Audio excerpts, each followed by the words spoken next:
Hello అలా friends, ఈరోజు మనం సాంఘిక సంస్కరణోద్యమాల గురించి అయితే చూద్దాము. వెరీ ఇంపార్టెంట్ టాపిక్ అనమాట. మనకి ఎస్ఎస్సి ఎంటీఎస్కి చాలా బాగా యూజ్ అవుతుంది. ఈ టాపిక్ నుంచి మేబీ ఒక క్వశ్చన్ ఛాన్స్ కూడా ఉంటుందన్నమాట. మనం ఎంటీఎస్కి సంబంధించి డేస్ వైజ్గా మనం ఎవ్రీడే వీడియోస్ అయితే చేస్తున్నాం కదా. ఇది డే 3 అనమాట. ఈ వీడియో మీకు నచ్చితే డెఫినెట్గా ఒక లైక్ అయితే చేయండి. ముందుగా బ్రహ్మ సమాజం. ఈ బ్రహ్మ సమాజం అనేది ఎవరు ఏర్పాటు చేశారు అంటే రాజా రామ్మోహన్ రాయ్. ఎవరండి?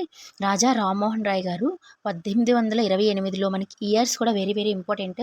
మనకి మ్యాచింగ్స్ కూడా ఇచ్చే ఆ ఛాన్స్ ఉంటుంది కొన్ని సమాజాలు, అండ్ అలానే పక్కన ఇయర్స్ ఇచ్చే ఛాన్స్ ఉంటుందన్నమాట. బ్రహ్మ సమాజాన్ని 1828లో రాజా రామ్మోహన్ రాయ్ గారు అయితే స్థాపించారు. ఆత్మీయ సభ, దీన్ని కూడా ఇతనే స్థాపించారు. ఆత్మీయ సభ ఇది ఎప్పుడంటే 1815లో దీన్ని అయితే ప్రారంభించారంట. Calcutta Unitarian committee. ఈ కల్కత్తా యూనిటేరియన్ కమిటీని కూడా ఎవరు ఏర్పాటు చేశారు అంటే రాజా రామ్మోహన్ రాయ్.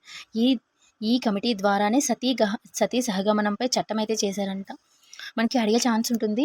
సతీ సహగమనంపై చట్టం ఏ కమిటీ ద్వారా చేశారు అంటే కల్కత్తా యూనిటేరియన్ కమిటీ. ఓకేనా. అండ్ నెక్స్ట్ పాయింట్ ఏంటో చూద్దాము. సంగత్ సభను ఎవరు ఏర్పాటు చేశారు అంటే కేశవ చంద్రసేన. ఎవరండి? కేశవ చంద్రసేన 1860లో ఏర్పాటు చేశారు ఈ సంగత్ సభని. మీరు వీటి గురించి బ్రీఫ్గా నేర్చుకోవాలి అనుకున్నారనుకోండి, నాకు కామెంట్ సెక్షన్లో కామెంట్ చేస్తే ఒక్కొక్క టాపిక్ మీద మనం వీడియోస్ కూడా చేసుకుందాం. ఓకేనా.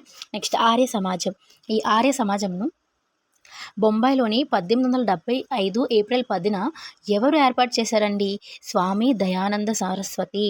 ఆర్య సమాజాన్ని ఎవరు ఏర్పాటు చేశారు, లేదంటే ఎవరు స్థాపించారు అంటే స్వామి దయానంద సరస్వతి. ఇయర్ ఎప్పుడండి? 1875 బొంబాయిలో ఏర్పాటు చేశారు. అండ్ నెక్స్ట్ ఏంటో చూద్దాము. రామకృష్ణ మిషన్. ఈ రామకృష్ణ మిషన్ అనేది ఎవరు స్థాపించారు అంటే స్వామి వివేకానంద. ఎవరండి? స్వామి వివేకానంద గారు అయితే ఈ సంస్థను ఏర్పాటు చేశారు. ఎప్పుడు అంటే 1897లో బేలూరులో, కలకత్తా బేలూరులో అయితే ఏర్పాటు చేశారనమాట. ఇది సామాజికీకరమైన ఆధ్యాత్మికమైన సేవా సంస్థ. ఈ రామకృష్ణ మిషన్ అనేది ముఖ్య ఉద్దేశం ఏంటి అంటే ఎవరైతే లేని వాళ్ళు ఉంటారో వాళ్ళకి అన్నదానం చేయడం, ఇలా సంథింగ్ ఆధ్యాత్మిక సేవా సంస్థ అనమాట ఈ రామకృష్ణ మిషన్ అనేది. ఇంకా రామకృష్ణ మఠం కూడా ఇతను స్థాపించారు. ఏంటండి? రామకృష్ణ మఠం అండ్ రామకృష్ణ మిషన్ రెండింటిని కూడా ఎవరు ఏర్పాటు చేశారు అంటే స్వామి వివేకానంద. ఈ రామకృష్ణ మఠం అనేది ఒక ఆధ్యాత్మికమైన సంస్థ అంట. ఓకేనా. మనకి ఇయర్ ఇంపార్టెంట్, ఎవరు స్థాపించారు, ఈ రెండు కూడా మనకి వెరీ ఇంపార్టెంట్. నెక్స్ట్ చూద్దాము. దివ్య జ్ఞాన సమాజం. ఈ దివ్య జ్ఞాన సమాజాన్ని ఎవరు ఏర్పాటు చేశారు అంటే 1875లో హెచ్పి బ్లావట్స్కీ. ఎవరండి? హెచ్పి బ్లావట్స్కీ మరియు హెచ్ఎస్ ఓల్కాట్. వీళ్ళిద్దరూ కూడా ఈ దివ్య జ్ఞాన సమాజాన్ని అయితే ఎక్కడ ఏర్పాటు చేశారండి? మద్రాసులో.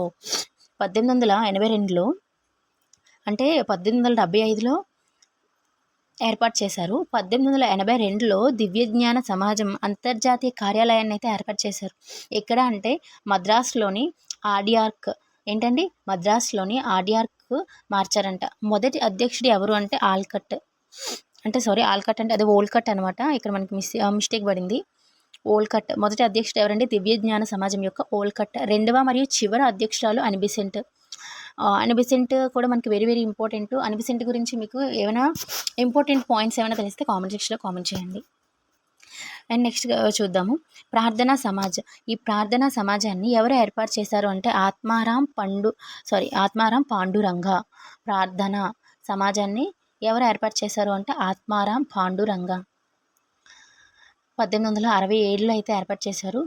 ఇది దేనిచే ప్రభావితమైంది అంటే బ్రహ్మ సమాజంపై పూర్తిగా ప్రభావితమై కేశవ చంద్రసేన్ ప్రోత్సాహం వల్ల ఈ సంస్థ అయితే ఏర్పడింది. కేశవ చంద్రసేన్ గురించి ఆల్రెడీ చూసాము. మనం సంగత్ సభను అయితే ఏర్పాటు చేశారు ఈ కేశవ చంద్రసేన్. ఈయన ప్రోత్సాహం వల్ల ఈ ప్రార్థనా సమాజాన్ని ఆత్మారాం పాండురంగ గారు అయితే బొంబాయిలో ప్రారంభించారు. 1867 ఇయర్ కూడా మనకి very important. And next Ishwar Chandra Vidyasagar. ఈయన ఒక బేతూన్ పాఠశాల అంటే బేతూన్ స్కూల్ని నిర్వహించారనమాట. ఇది కూడా మనకి ఇంపార్టెంట్ బిట్. ఈశ్వర్ చంద్ర విద్యాసాగర్ ఎప్పుడు అంటే 1849 కలకత్తాలో అయితే ఏర్పాటు చేశారు. ఇది మనకి ఇంపార్టెంట్ సాంఘిక సంస్కరణలు అనమాట. ఈ వీడియో మీకు యూస్ఫుల్ అవుతుందని అనుకుంటున్నాను. ఎగ్జామ్ పాయింట్ ఆఫ్ వ్యూలో ఇయర్స్ అండ్ ఎవరు స్థాపించారు అనేసి వెరీ ఇంపార్టెంట్. దీనికి ఇంకా బ్రీఫ్‌గా మీరు నేర్చుకోవాలి అనుకుంటే కామెంట్ సెక్షన్‌లో కామెంట్ చేయండి. మీకు ఫుల్ వీడియో అనేది అప్‌లోడ్ చేస్తాను.